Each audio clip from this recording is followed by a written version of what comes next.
Hello, everyone, and welcome to Hippie. So, what we're going to do today in this PowerPoint presentation is go over a new strategy to implement during our PR efforts. So, let's get started.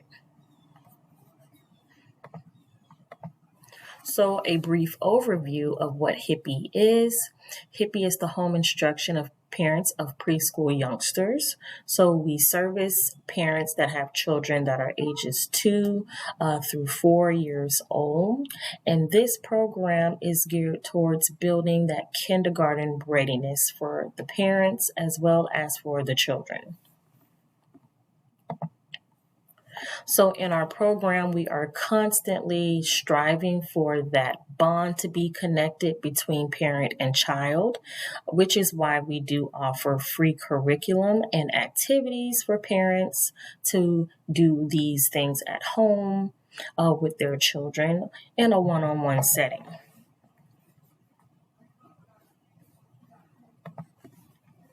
So the opportunity that's being presented in the Hippie program is currently we do have two funders, USF and JWB, that help facilitate our program.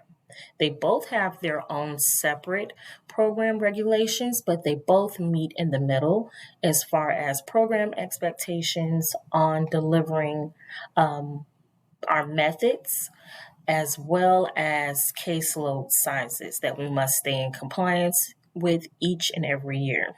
So currently the size is supposed to be 25 active participants on each home visitor's caseload.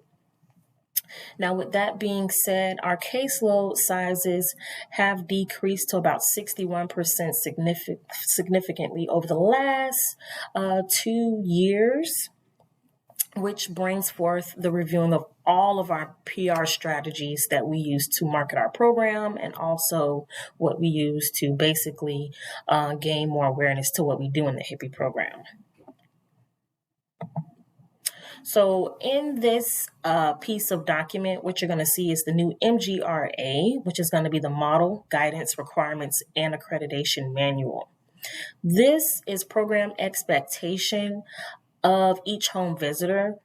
And it says that if you are full-time, annually, you should have about 15 to 25 children on your caseload. So I'm showing this new MGRA because this is our actual program policy that we have to stay in compliance with.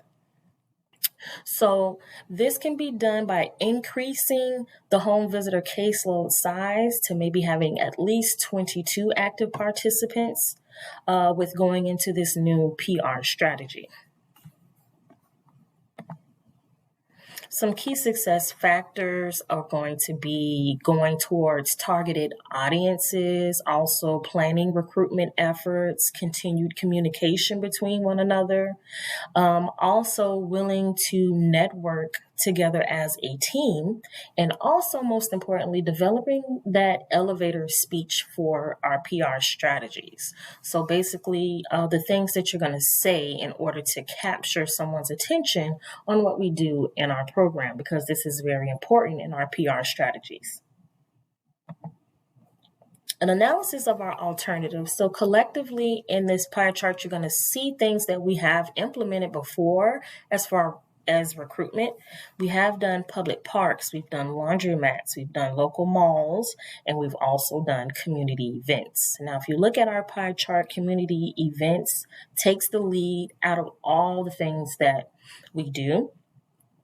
And one of the reasons for the community events taking precedence is usually because of its relativeness in what we do. So usually when we're out in the community, you're able to be more vocal about the services that we provide. And usually it's going to be at a community event like we've done before, maybe at libraries where children are reading books with their parents or checking out books, or parents are there by themselves that do actually have children that are in school that we can also bring awareness to.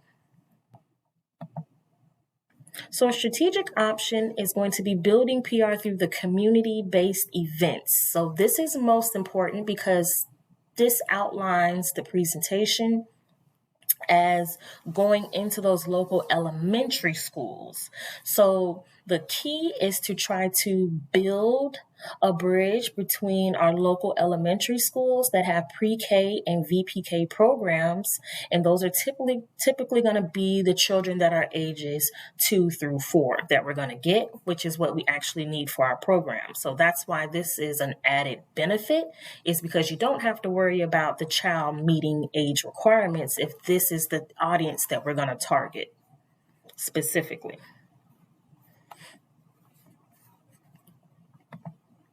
So what can we do? So what we're going to do is we're going to do local elementary school PR, establish events, and then we're actually going to put this into rotation.